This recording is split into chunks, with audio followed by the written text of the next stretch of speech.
الله الرحمن الرحيم الحمد لله رب العالمين اللهم صل على سيدنا محمد وآله وصحبه وسلم اللهم افتح علينا فتوح العارفين ووفقنا توفيق الصالحين وانفعنا بالقرآن والذكر الحكيم اللهم انفعنا بما علمتنا وعلمنا بما ينفعنا وزدنا علما يقربنا منك ورحمتك يا أرحم الراحمين اللهم لا سهل إلا ما جعلته سهلا وأنت يا حي يا قيوم تجعل الحزن إذا شئت سهلا سهلا اللهم أعذنا من شرور أنفسنا ومن سيئات أعمالنا واصلح لنا شأننا كله لا إله إلا أنت نستغفرك ونتوب إليك وصلى الله على سيدنا محمد وآله وصحبه وسلم وبعد فقال المؤلف الإمام النووي رحمه الله ونفعنا به وبكم الحديث السابع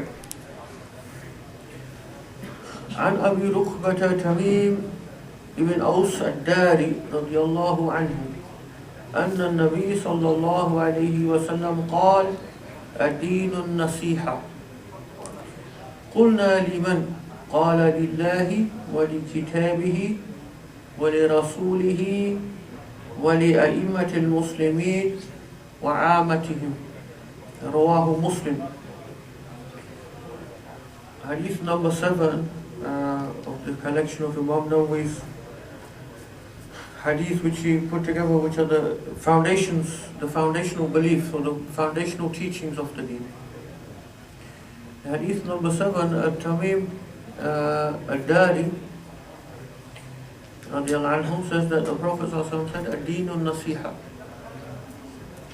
This deen is nasiha. Nasiha. So this is from one of the comprehensive words of the Prophet ﷺ. As the Prophet ﷺ said in another hadith, "Utitu bi jawami' al-kalim." I was given very comprehensive and concise speech.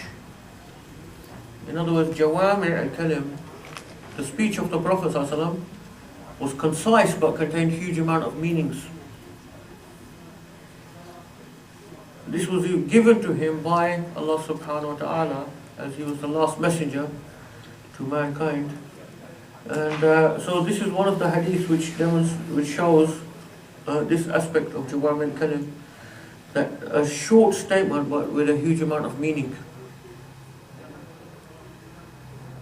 And the Sidi Ahmad Zarruq wrote a whole book on the commentary on this one hadith, Ad-Deen al-Nasiha. He wrote a whole book on the commentary on this one hadith, because they said, so Nasiha is can mean good counsel, good advice. It can here mean sincerity as well, as the translator in this particular one has put it as sincerity. Because you can't give good advice to Allah subhanahu wa ta'ala, can you? So the meaning of nasiha must be wider than that in this particular hadith. So nasiha is to do with being sincere as well. So that's when they said, "Qulna liman," nasiha to who? Sincerity or to who? He said, "Lillahi," first of all to Allah subhanahu wa ta'ala. Nasiha is for Allah subhanahu wa ta'ala. Then to His book, then to His messenger, then to the leaders of the Muslims, وَعَامَتِهِمْ, and also to the normal Muslims, the common man, not the leaders, but the common man, common people as well. So Sidi Ahmad Zarruq, giving commentary on this hadith, then showed what does it mean to have nasiha to Allah subhanahu wa ta'ala, what does it mean to have nasiha to His book, to the Messenger sallallahu alaihi wasallam. So in these first three, nasiha to Allah subhanahu wa ta'ala, it means to have the proper sincerity and respect and adab towards Allah subhanahu wa ta'ala. And so the basic adab and respect to Allah subhanahu wa ta'ala is to obey His commands. to obey His commands. That's the most basic level of having any type of adab and respect to the one who created us, the one who gave us all of these blessings of life, gave us all the blessings of that we have in our physical bodies, of sight, hearing, touch, feeling, our aql, our hearts, all of these things that Allah subhanahu wa ta'ala gave us, and then without us deserving guided us to Islam. The least basic respect and thanks we have to give shukr is to obey His commands. So a place where He has forbidden us to go, we shouldn't go. May Allah subhanahu wa ta'ala give us tawfiq to stay within His hudood, His limits that He has given us. So that's what it means, and nasiha to Allah, it means to have obedience to Allah with sincerity. In other words, we're doing it for the sake of Allah, we're doing it for Allah, not for some other reason. In other words, showing off within society or something like that. So that's the nasiha to Allah subhanahu wa ta'ala. The next one is likitabihi, to the book of Allah subhanahu wa ta'ala. What does it mean, nasiha to the book of Allah? Once again, to have the correct adab with the book of Allah subhanahu wa ta'ala, with the Quran. The Quran is a unique book. It's the only book on the face of the earth that does not have a human author. It doesn't have a human author. And there's no other book that you can pick up on the face of this earth that is not written by a human. It is the word of Allah subhanahu wa ta'ala. So it has got a great status. And according to our fuqaha, لَا يَمَصُّهُ إِلَّا الْمُطَهَّرُونَ, is not to be touched except by those who are purified. So before one touches the Quran, we have to have wudu. This is some of the basic respect, towards the book of Allah subhanahu wa ta'ala. Not to put it in a place which is to be, obviously anywhere near any type of najasa, any type of filth, any type of rubbish. The Quran should not be put in those type of areas. And that includes putting it on a place where people are walking, for example, because their feet have got so much dirt and also may have najasa, etc. So you shouldn't put it in a place, in these type of places. So there's a basic respect towards the book of Allah subhanahu wa ta'ala.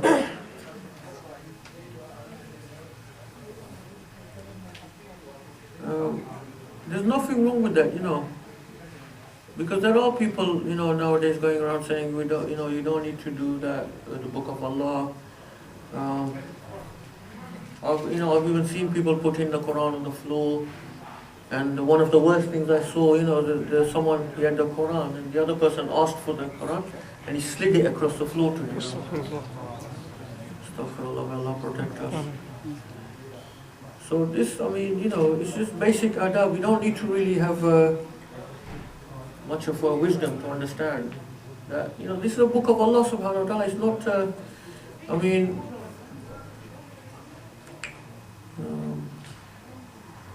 it says in the Quran, وَمَنْ يُعَذِّبْ شَعَائِرَ اللَّهِ فَهِيَ مِنْ تَقْوَى الْقُلُوبِ, to venerate the symbols of Allah's deen is from taqwa. To venerate, وَمَنْ يُعَذِّبْ شَعَائِرَ اللَّهِ. Yu'azzim is from ta'zim, to venerate something. وَمَنْ يُعَذِّبْ شَعَائِرَ اللَّهِ, whoever venerates, the sha'air are symbols of the deen of Allah. How do we know what you mean by sha'air? Because it's mentioned in another ayah of Quran. Inna Safa wal Marwa min sha'airillah. For example, Safa and Marwa are from the sha'air of this deen. They're from the symbols of this deen. They're from the blessed things of this deen. So, if it says Inna Safa wal Marwa min sha'airillah, yeah, and then in another place it says وَمَنْ يُعَظِّمْ شَعَائِرَ اللَّهِ, that is from taqwa.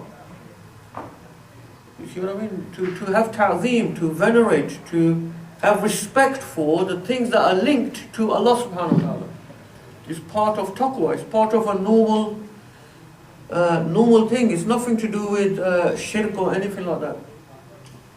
Because the only reason why you respect that thing is because of his connection with Allah subhanahu wa ta'ala. You know, like when Sayyidina Umar, who was kissing the stone, he said, you know, if I didn't see, I know you're just a stone, if I didn't see the Prophet ﷺ kiss you, I wouldn't have kissed you. You know? But because why we kiss the stone, why we kiss the Kaaba, is because Baytullah. It's connected to Allah subhanahu wa ta'ala, not because of the stone itself. Not because of the stone itself. The Quran is Kalamullah, it's a Kitabullah. It's a book of Allah, so we respect it because it is the Kalamullah, not because of the book itself, or not because of the paper it's written on. It's because of the words themselves, the Kalamullah. So this is normal, you know.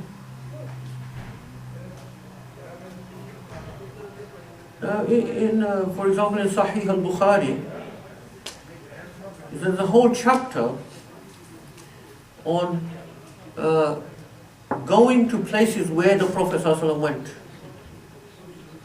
You know? Check it for yourselves, please, in Sahih al-Bukhari. I can't remember, unfortunately, I haven't got the name of the chapter off the top of my head. There's a chapter in Sahih al-Bukhari in which, especially the most of the hadiths in the chapter are from Ibn Umar, the great Sahabi, who was well known for being very particular in following whatever the Prophet ﷺ did. It's from him that we know actually the sunnah length of the beard, because he used to cut it, you know, with one fist length. Ibn Umar, it's through him that we know that. We don't have any direct statement from the Prophet ﷺ about the length of the beard.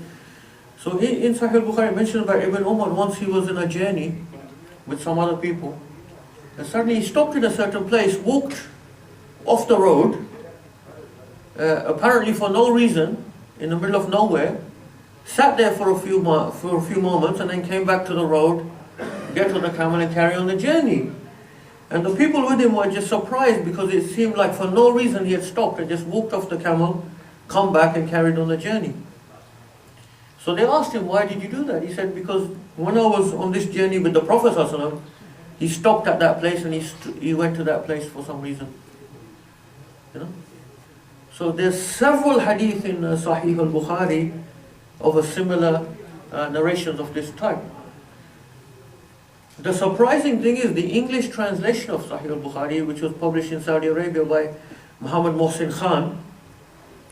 The very shocking and surprising thing, you can see, I've got a copy of it at home if people can check for themselves. When it came to this particular chapter in Sahih al-Bukhari, the Muhammad Mohsin Khan and probably the team of scholars that he had, well funded, you know, with Saudi petrodollars, working on the translation, they did not translate that chapter. The Arabic was still there. They kept the Arabic text. We give them credit for that, alhamdulillah. They didn't, you know, because in other books they have even erased Arabic text as well that didn't agree with their doctrines. In this, the Arabic text is there, but they didn't translate it into the English, and he actually put a note in brackets saying these hadiths were found too difficult to translate. Too difficult to translate for these top doctors and PhD holders of Saudi Arabia. So please check that for yourself, you know, and if people want to get the exact, I have a copy at home back in our madrasa in Hounslow, inshallah, so you feel free to come and check that with me. So this is what it means, you know, how the Sahaba were venerating the Prophet ﷺ. I mean, like we know Sayyidina Khalid ibn al-Walid, many other Sahaba, they used to collect the hair of the Prophet ﷺ. You know, in a few occasions when he cut his hair, like on Umrah, because there's only, from the Seerah, we only know a few occasions when the Prophet ﷺ only cut his hair when he shaved it. Otherwise he let it grow. He didn't trim his hair like we do. He let it grow. But when he went for Umrah or Hajj, he would shave the hair, then the Sahaba would try to get the hair of the Prophet ﷺ. We know Sayyidina Khalid ibn al-Walid used to have a hair of the Prophet ﷺ in his turban. He used to put it into his turban when he used to go for jihad. And in one battle, the Battle of Yarmouk, the major battle against the Roman army, in which the Muslims crushed the Romans, the decisive battle, Sayyidina Khalid ibn al-Walid in the middle of the battle was seen that he suddenly stopped fighting and started just looking around on the floor. And he was looking for his turban. Because they asked him later on, how come in the middle of the battle suddenly you just stopped fighting and you were looking around and you put yourself in danger, And he said, I have the hair of the Prophet ﷺ in my turban, and my turban dropped. So I was trying to, find the turban. This was how the Sahaba, it's nothing to do with any type of shirk or anything like that.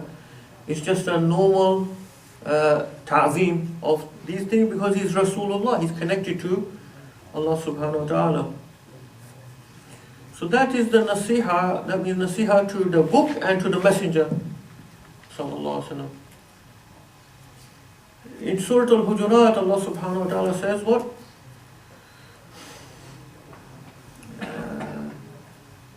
أعوذ بالله من الشيطان الرجيم لا ترفعوا أصواتكم فوق صوت النبي لا ترفعوا أصواتكم فوق صوت النبي. Do not raise your voices above the voice of the Prophet sallallahu alaihi wasallam. Now what's the meaning of this, What's the meaning? And then in fact the Quran then further goes to Allah subhanahu wa ta'ala gives a severe threat linked to that. أن تحبط أعمالكم أن تحبط أعمالكم. If you do this, perhaps your actions will all be wiped away. All of your actions will be wiped away. Just for what? For raising your voice above the voice of the Prophet ﷺ. Not even disobeying him, not even being rude to him, not even insulting him. This is the smallest disrespect. This is the smallest disrespect. That he's speaking, don't raise your voice above his voice. What could be the consequence? All of your actions are wiped away. This is clearly showing us in the Quran. We're not coming with weak hadith or anything like that. This is the basis of our deen. This is the basis of teaching of our deen, of having respect to the Prophet ﷺ. Once the Prophet ﷺ he called one of the Sahaba, and the person didn't reply to him because he was praying. And then when he came, the Prophet ﷺ said to him, what happened? I was calling you. He said, Ya Rasulullah, I was praying. And the Prophet ﷺ said, didn't Allah say in the Quran, reply to Allah and His Messenger when they called you? So even when he was in the prayer, the Prophet ﷺ was telling him, no, you should have replied to Allah and His Messenger when they called you. So, this was the understanding of the Sahaba. أَن تَحْبَتَ أَعْمَالُكُمْ.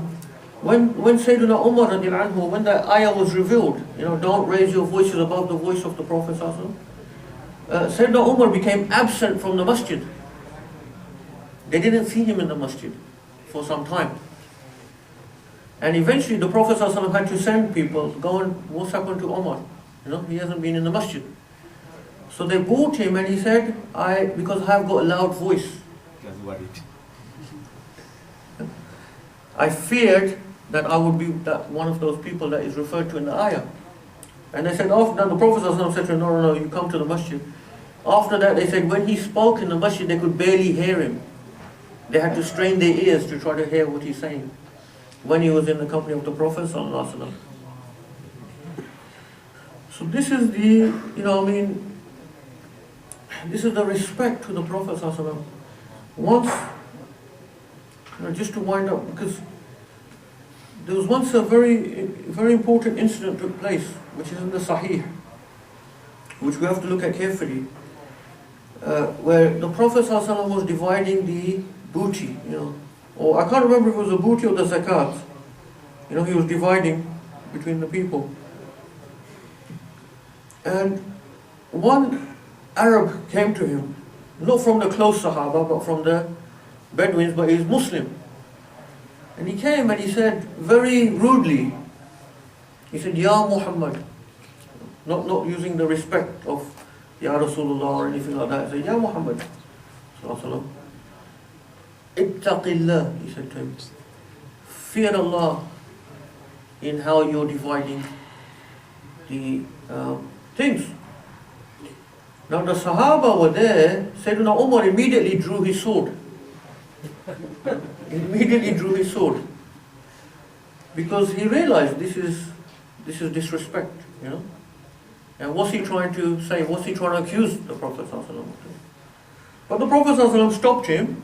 Once again we see the very, very deep teaching within Islam of not breaking up between Muslims, not fighting between Muslims. Even, whatever's happening, we don't break the jama'ah, we don't split away, we don't start fighting amongst Muslims. So the Prophet ﷺ stopped him, and placated the situation. But the point here is there are these type of people within the ummah that he's like to teach us. This was an archetype. This was an incident that took place. But these type of people come in this ummah that don't have the correct adab and respect for the Prophet ﷺ and for the Sahaba, etc. So we have to be careful of that, because that can lead us into losing all of our good actions. إِن كُنْتُمْ تُحِبُّونَ اللَّهَ فَاتَّبِعُونِي. If you love Allah, you have to follow the Prophet ﷺ.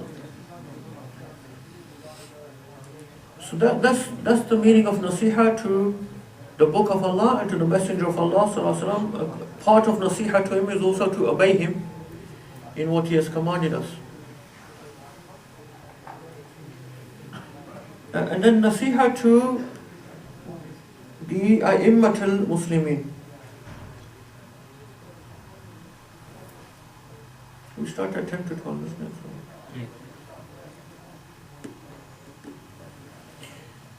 Nasiha to the leaders of the Muslims. To the leaders of the Muslims and to the normal, common Muslims. What's the meaning of this is more clear, more obvious to us. For the leaders, towards the leaders of the Muslims, we have to be able to give them nasiha. This is something I talked about in my previous darses quite extensively. That we how the Sahaba were, how they spoke to each other, how they responded to Sayyidina Umar. And they didn't say, no, Umar is like a big wali, we can't ask him any questions, we must do whatever he says. That's not from the teaching of the early generations. If it is, please show me, please bring it to my attention. It's amruhum shura bainahum. Once when Sayyidina Umar he was going to Sham, and on the way they found out there's the plague, the disease, the plague in Sham. Sayyidina Umar stopped with the army, and he wasn't sure what to do. Should we carry on and go to Sham, or should we go back to Medina? Because the plague is there. It's a very infectious disease. If you go near, normally it infects and kills many people. Sayyidina Umar wasn't aware of the hadith of the Prophet ﷺ at that time, according to what happens with the plague. So he wasn't sure what to do. What did he do? He took shura with the Sahaba. The great Sahaba, Ali, Abdul Rahman ibn Auf, and these people around him. He still wasn't decided. So he took a wider shura with the nobles and notables of the Quraysh that were with him. And he still wasn't decided, so he took a shura of even a wider group, all the people that he could take shura with. He took shura, should we go on? Because the debate was, should we trust in Allah and carry on? Or should we take precautions and go back to Medina? This is a very interesting situation, because it links back to the whole thing about the qadar, the free will and the predestination. So look how Sayyidina Umar took shura, discussed with people. They didn't say, he's Umar, he's got ilham, he does whatever he says must be correct. No, they gave their opinions. He took shura with them and they gave their opinions. And then eventually he decided, we'll go back to Medina. Now, and one of the other Sahaba, can't remember now who it was, but one of the other great Sahaba with him, they said to him, أتفر من قضاء الله or من قدر الله. They said to him, Umar, you're running away from the destiny, the qadr of Allah. You know? In other words, they were saying, no, you should carry on, and whatever Allah has destined, that will happen. We shouldn't be scared of... So Sayyidina Umar said, نَفِرُّ مِنْ قَضَاءِ اللَّهِ إِلَىٰ قَضَاءِ اللَّهِ. We are running from the destination of Allah to the predestination of Allah. We are running from the qadr of Allah to the qadr of Allah. That was his response. Then what happened? Actually, Abdurrahman ibn Auf, one of the Sahabi, wasn't present. He turned up and he informed Sayyidina Umar of the hadith of the Prophet ﷺ, that he said if there ever is a plague in a certain place, the people in the place should not leave and no one else should go to that place. So it confirmed the decision that he had made to go back to Medina, because the hadith said don't go to the place where there is plague. So Sayyidina Umar said, Alhamdulillah, we made the decision that was in concordance with the hadith of the Prophet ﷺ. But the point here was just the nasiha. You know, we have to, if we are not able to give nasiha to our leaders, leaders means political leaders, religious leaders, imams, all of these people are leaders in our communities. These are all leaders, you know. If we stop giving them nasiha, this is a very dangerous situation. You know, because Amar bil Maruf wa Nahy anil Munkar is wajib. To command what is right and forbid what is wrong is wajib. If we stop doing that, then it becomes a very dangerous situation, because it's dangerous for us and for them. Because they can become also deluded.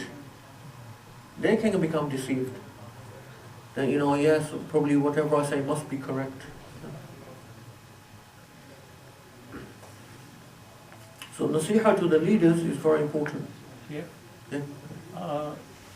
Could there be an extension? Because at that time said that plague was specified, but there could be certain other diseases which are equally infectious enough. And should it be, you know, sort of followed or not? You know, that if those kind of diseases are there, one should go there or not. Allah alim, because I'm not sure from the hadith what's the exact disease that was specified. I think it was plague, you know. They used to have the plague. I think it's the same thing they used to call the Black Death in Europe, in which many millions were killed.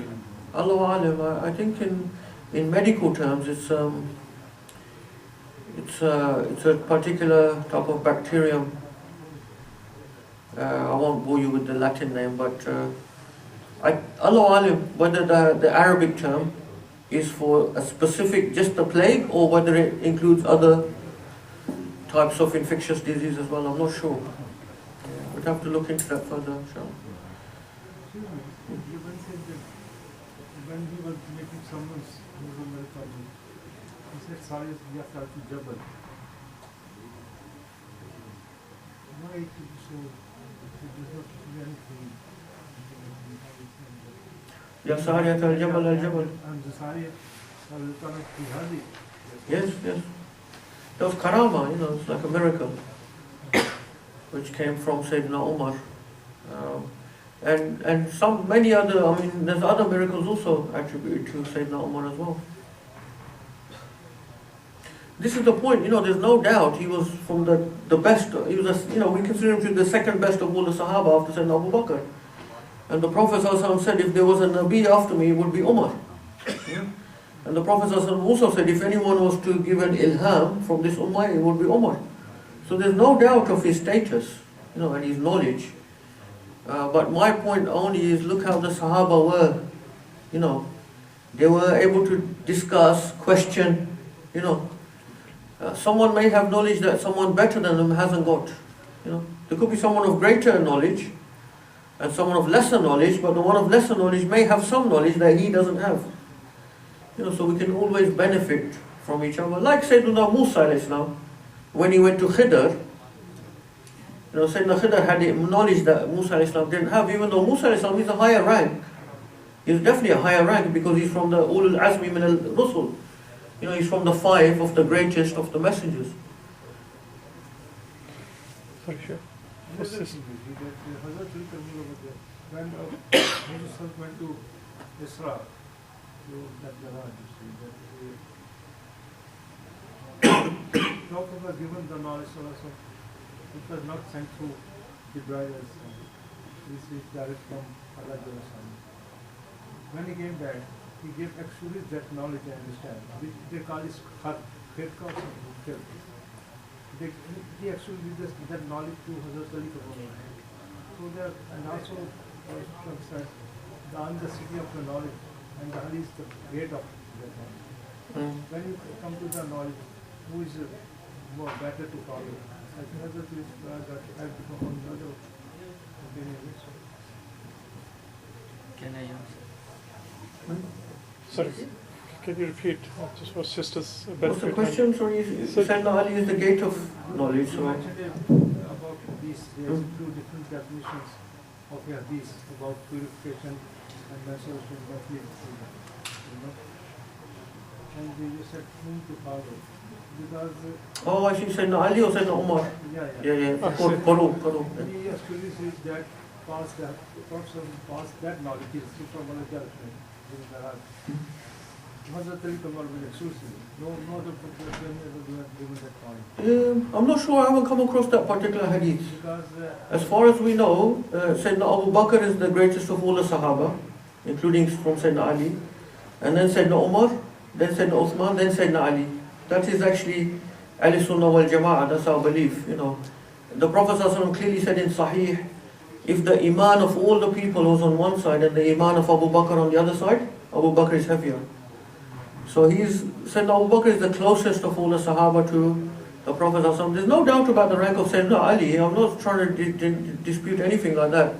I'm just telling you what's our belief as Ahl Sunnah wal Jama'ah of the ranks of the different Sahaba.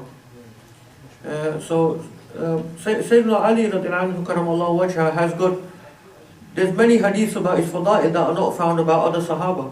Like the Prophet ﷺ said, you are to me like Harrow was to Musa. And many other hadiths as well. Anyway, inshallah, the point is, just how the Sahaba were in their interaction and how people were not afraid to even give nasiha or question them if it was there required. And then nasiha to the general people as well, to Amatun Nas. This means obviously to just give nasiha to people. If you see someone doing something wrong, we must actually, it's very important to speak. If you see people doing something haram and they're Muslim, we must say something to them. It is actually wajib. Amar bil Maruf wa Nahy anil Munkar is wajib. It's obligatory. So if we don't say something, actually we're sinful. Does this learning, when you're in the seat of learning or learning with the scholars and ulama, is questioning in that way, is there a different method of doing that? We know as Umar radiallahu, he was questioned quite a lot about the lady, clothes and things. But when you go to learning from the ulama, it seems that we quite feel scared to ask sometimes, and we feel a bit uncomfortable. Is that correct, or is that?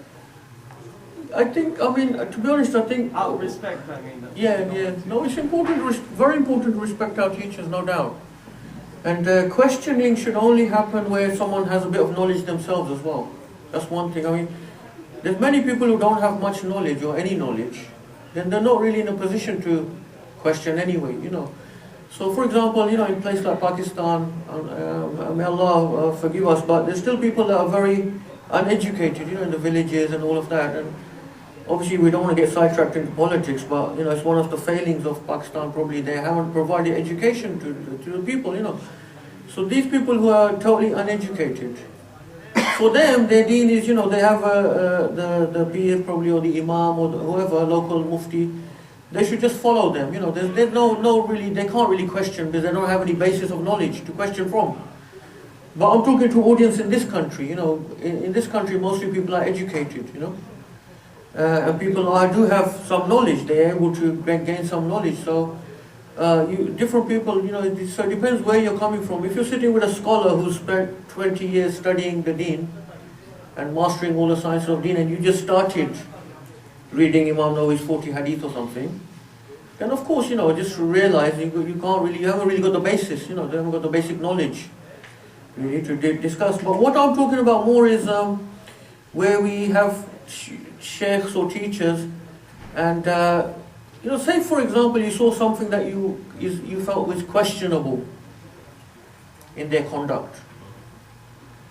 Here is the point where we should be able to speak up and ask them. Not in public, of course, just like you would with any Muslim. Speak in private. Say, Shaykh, look, I noticed that this, you did something bad. I was just wondering why. Something like that in a respectful way to bring the question up. Because otherwise, if we don't, then it's dangerous for them and for us. This is nasiha. We have to remind one another. No one is like ma'soom. I don't believe that. I know people think, there's another thing called mahfuz, which is like a person's protected because he's a wali, let's say. But, no one knows who's a wali. Only Allah knows, really.